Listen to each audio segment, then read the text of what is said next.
बिस्मिल्लाहिर्रहमानिर्रहीम अस्सलाम वालेकुम वरहमतुल्लाहि वबरकातुहू। उम्मीद करती हूँ आप तमाम सेहत और ईमान की बेहतरीन हालतों में होंगी इंशाअल्लाह अज़्ज़ा वजल। हमारा न्यू कोर्स जिसका नेम है बच्चों की बेहतरीन तरबियत कैसे करें, इसका लेक्चर नंबर 5।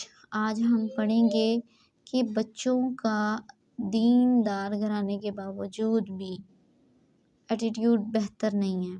दीनदार घराने होने के बावजूद भी बच्चे फितने से नहीं बच सकते। उसके क्या वजूहात हैं कि आपका माहौल भी अच्छा है, आप भी अच्छे हैं, आपके हस्बैंड भी अच्छे हैं, घर के सब लोग बच्चे के साथ अच्छी तरह से बिहेव भी कर रहे हैं, लेकिन उसके बावजूद भी बच्चा जो है उसकी तरबियत पे बहुत बुरे असरात होते हैं और वो कहने से बाहर होता है। इसका क्या रीज़न्स हैं, इन पे बात करेंगे। तो देखिए, बच्चा जब बड़ा होता है, जब 5 साल का होता है तो घर का माहौल बहुत मैटर करता है। फिर बच्चा जब बाहर निकलना शुरू करता है, बाहर का इन्वायरमेंट, बाहर का माहौल, ये बहुत ज़्यादा बच्चे की पर्सनैलिटी पे असरअंदाज होते हैं। वो बाहर न्यू चीज़ों, न्यू लोगों को देखता है। इसी तरह चाहे आपका बच्चा 10th क्लास में है, 9th में है, जब वो आगे कॉलेज लाइफ में मूव करता है तो वहाँ एक डिफरेंट इन्वायरमेंट होता है। डिफरेंट किस्म के लोग होते हैं, डिफरेंट किस्म के क्लास फेलोज़ होते हैं। कॉलेज लाइफ और स्कूल लाइफ से डिफरेंट होती है। इसी तरह जब वो यूनिवर्सिटी में मूव करता है तो एक बिल्कुल ही टोटली न्यू माहौल होता है। वहाँ का इन्वायरमेंट टोटली उससे भी ज़्यादा, कॉलेज से भी ज़्यादा चेंज होता है। तो ये माहौल उसकी शख्सियत पर असरअंदाज हो रहा होता है। बुरी सोहबत बहुत बुरी है।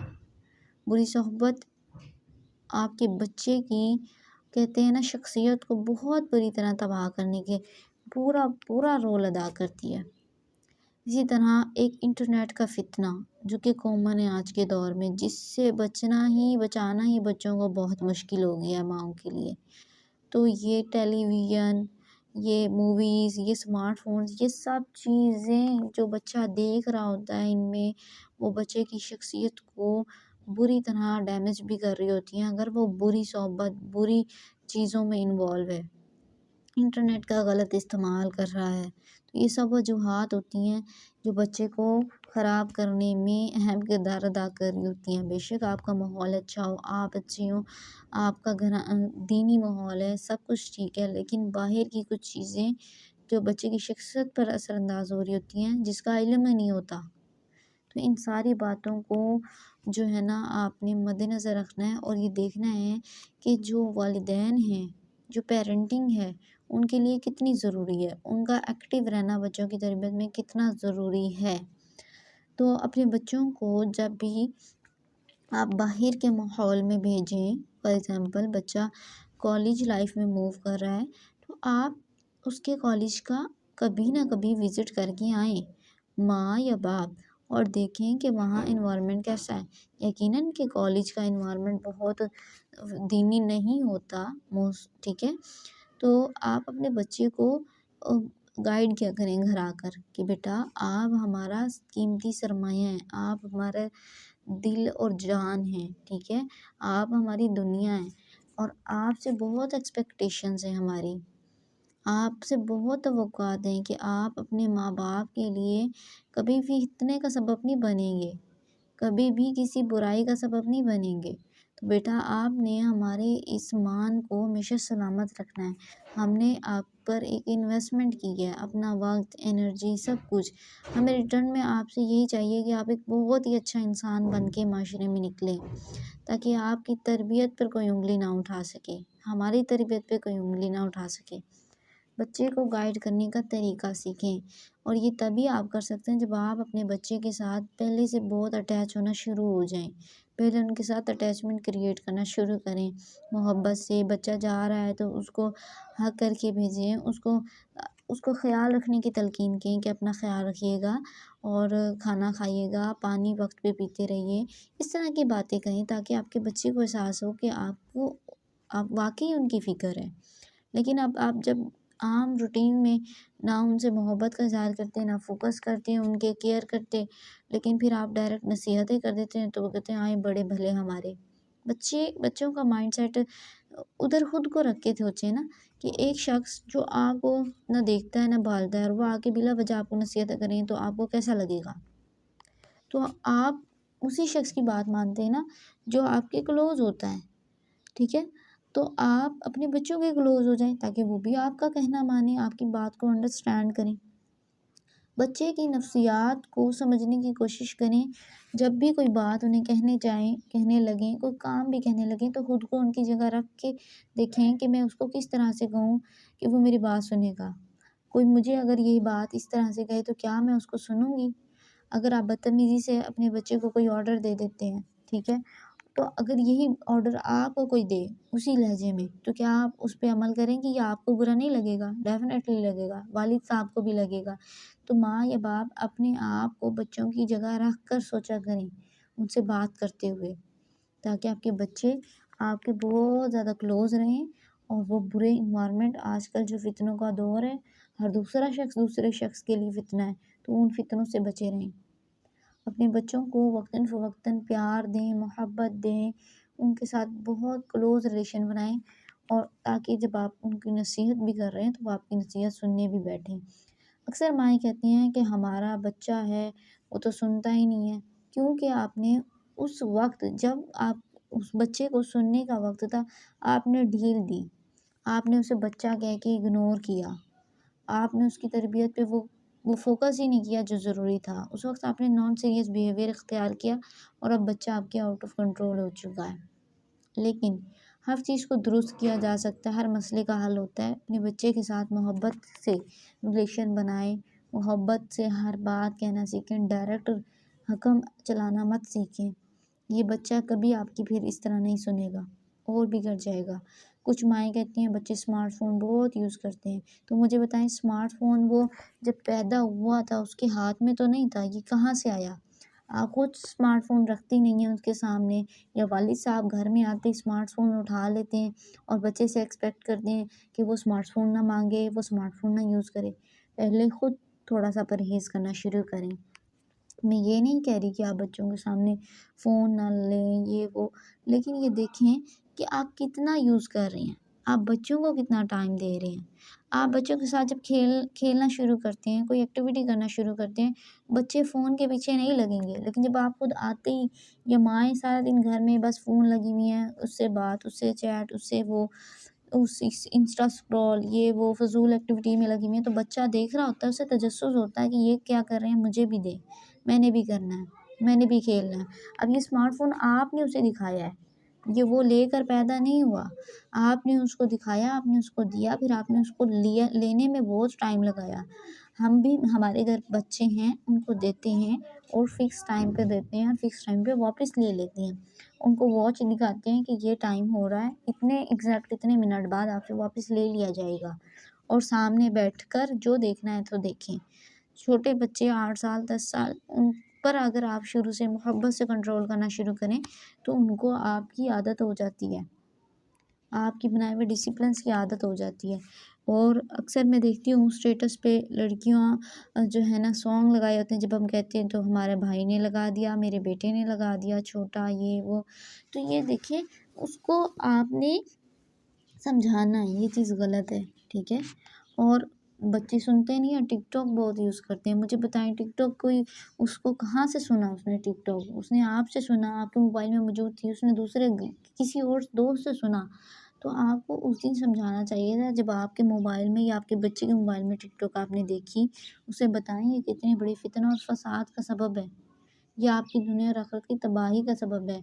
इसमें जो सॉन्ग्स आ रहे हैं ये आपके कानों को, आपकी रूह को कितना डैमेज कर रहे हैं, आपका अल्लाह से कितना रिलेशन वीक कर रहे हैं और आप कितने गुनाह कमा रहे हैं। और जब आप एक स्टेटस पे सॉन्ग अपडेट कर रहे होते हैं, आप अपना गुनाह तो कमा रहे होते हैं, आपका 30 सेकंड का स्टेटस जब भी किसी की नज़रों से गुज़रता है और उसके कानों में भी वो म्यूज़िक जाता है, तो उसके गुनाह का सबब भी आप बच्चा या आप बन रहे होते हैं, अगर आप खुद लगा रहे होते हैं इस तरह के स्टेटसेस।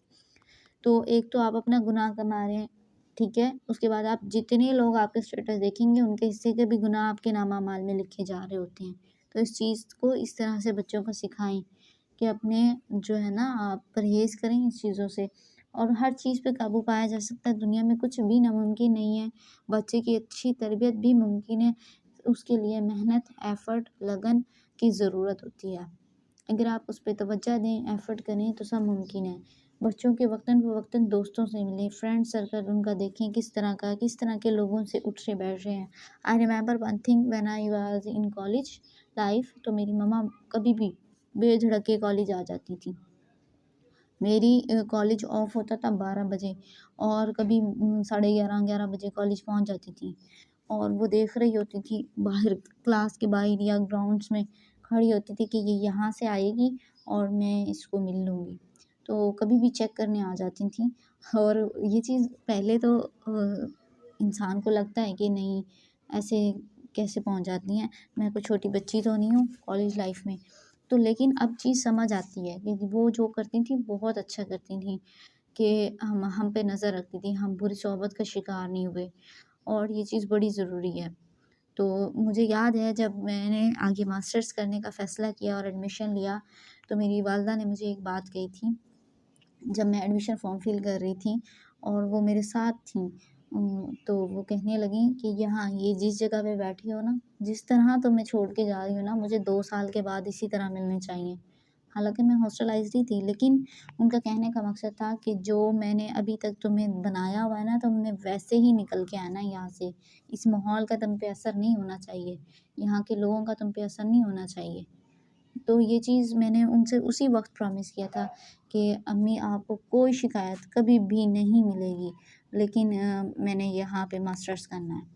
तो देखिए, वालिदैन जब साथ-साथ आपके अपने बच्चों को गाइड कर रहे होते हैं ना, तो बच्चों के दिल में भी होता है कि हम कोई ऐसी-वैसी हरकतें ना करें जो हमारे माँ-बाप के लिए शर्मिंदगी का सबब बन जाएँ, उनकी तरबियत पे उँगली लोग उठाएँ। तो अब देखें, मेरी वालिदा मुझ पे अभी भी बहुत नज़र रख रही होती हैं। तो नज़र से मुराद, वो बगैर नॉक किए कभी भी आ जाती हैं, वो मेरा सेल फ़ोन जब मर्ज़ी उठा लेती हैं और मुझे कोई मसला नहीं होता। उनको मेरे हर लॉक पता है, मोबाइल के ईच एंड एवरीथिंग। तो बच्चों को इतना ज़्यादा होना चाहिए माँ-बाप के साथ अटैच, कि माँ-बाप बच्चे की हर एक्टिविटी पे नज़र रख रहे हैं और बच्चों को बुरा भी ना महसूस हो रहा हो। ठीक है? तो माँ-बाप का बच्चों के साथ फ्रेंड रिलेशनशिप माँ को भी चाहिए बनाए और बच्चे खुद भी एफ़र्ट करें। जो टीनेज बच्चे हैं ख़ास तौर पे, वो, मेरा दिल जब परेशान होता है तो मैं स्पेशली उस वक़्त जाके अम्मा के पाँव पकड़ के बैठ जाती हूँ और उनके पाँव दबाने लगती हूँ। मुझे उस चीज़ से पता नहीं क्यों मेंटली तौर पे सुकून मिलना शुरू हो जाता है। तो टीनेज जो बच्चे मुझे सुन रही हैं, अपनी माँ के साथ जाके रिलेशन बनाएँ, इस तरह उनके कामों में हेल्प करें। तो ये चीज़ आपको आपकी, देखिए, माँ से बड़ा कोई मुख़लिस दोस्त नहीं होता, ठीक है? आपकी लाख फॉरएवर फ्रेंड होंगी। अब आप देखें, जब आप 10th क्लास में थीं, आपके कितने दोस्त होंगे, वो कहाँ गईं? अब तक हमेशा साथ नहीं रहीं। जब आप दूसरी क्लास में मूव करते हैं, तो पिछले फ्रेंड्स पीछे रह जाते हैं, वो किसी और इंस्टीट्यूट में चले जाते हैं। कॉलेज फ्रेंड आपके आपके साथ होते हैं, फिर जब आप यूनी लेवल पे जाते हैं, वो कहीं और चले जाते हैं, आप कहीं और। हर चीज़ चेंज हो जाती है, भले आप मोबाइल पे कनेक्टेड रहें, लेकिन माँ जैसा रिलेशनशिप आपको कहीं नहीं मिलता। मैं दुनिया में ये कहती हूँ कि मेरे साथ कोई मुख़लिस नहीं है सिवाय मेरे वालिदैन के, ठीक है? ये एक जुमला समझने वाली चीज़ है। आपका दोस्त चाहे आप पे जानवारी करता हो, लेकिन ये देखें, आपके माँ-बाप से ज़्यादा आपके साथ मुख़लिस नहीं हो सकता वो। आपका दोस्त फॉर एग्ज़ाम्पल आप कामयाब होने जा रहे हैं, तो उसके दिल में भी होगा कि ये मुझसे आगे ना जाए, कहीं न कहीं होगा। लेकिन आपके माँ-बाप वो वाहिद हस्ती हैं, जब आप सक्सेसफुल होते हैं, तो उनका दिल खुशी से फूले नहीं समा रहा होता। तो वालिदैन को प्राउड फ़ील कराने वाली औलाद बनें, उनके लिए सदका जारिया वाली औलाद बनें। अगर मेरी अम्मी अगर किसी को बोल रही होती है ना कि ये मेरी बेटी है और इसके जैसा कोई नहीं है, या ये बहुत अच्छी है और वो मुझसे बहुत खुश हैं, तो मुझे ये मेरे लिए बहुत गोल्ड मेडल के मुताबिक है ये चीज़। और जब वो फ़ख्र फ़ील कर रहे होते हैं, उनकी आँखों में खुशी की चमक, एक लहर होती है। तो अपने वालिदैन के लिए फ़ख्र बनें, उनके लिए सदका जारिया बनें, उनके लिए फ़ितना और फ़साद का सबब ना बनें, उनकी दुनिया और आख़िरत दोनों रोशन करने की कोशिश करें। आप उनका कीमती सरमाया, उन्होंने एक ज़िंदगी आप पे इन्वेस्ट की होती है, उन्होंने एक उम्र लगाई होती है, एक, आप देखें कभी उठ कर जाग कर रातों को, कितना परेशानी होती है, लेकिन वालिदैन साला-साल आपको उठ-उठ के देख रहे होते हैं, आपकी खुराक का ख़्याल रखते हैं, रातों के अंधेरों में अपना आराम, सुकून तबाह कर रहे होते हैं। लेकिन इसके बावजूद औलाद जो बहुत कम होती है जो वालिदैन का एहसास करने वाली होती है। तो बहुत ज़्यादा एहसास करें, ये माँ-बाप ही आपके सबसे अच्छे दोस्त हैं। माँ-बाप भी अपने बच्चों के साथ बहुत ज़्यादा अच्छे से बिहेव करें, उनकी कंपनियों को चेकआउट करें, उनके माहौल को चेकआउट करें। ये टेलीविज़न सबसे बड़ा फ़ितना है। मैं कहती हूँ अभी छोटी बच्चियाँ 7th-8th क्लास की होती हैं, ड्रामाज़ में जो सीन्स दिखाए जा रही होती हैं, वो उनके दिमागों पे बहुत बुरे असर अंदाज़ कर रहे होते हैं। वहाँ लव स्टोरियाँ चल रही होती हैं, बच्चे जाके स्कूल में दोस्तों के साथ डिस्कस कर रहे होते हैं। फिर कुछ बच्चियाँ ऐसी होती हैं जो बच्चियों को उसी लाइन पे लगाना शुरू कर देती हैं। तो ये चीज़ें ड्रामाज़ वगैरह अपने घरों में जितना हो सके अवॉइड करें। उसकी जगह आप इस्लामिक लेक्चर लगा लें, टीवी पे लगा लें, उससे बच्चों के दिमाग थोड़े से वॉश होना शुरू हो जाएँगे।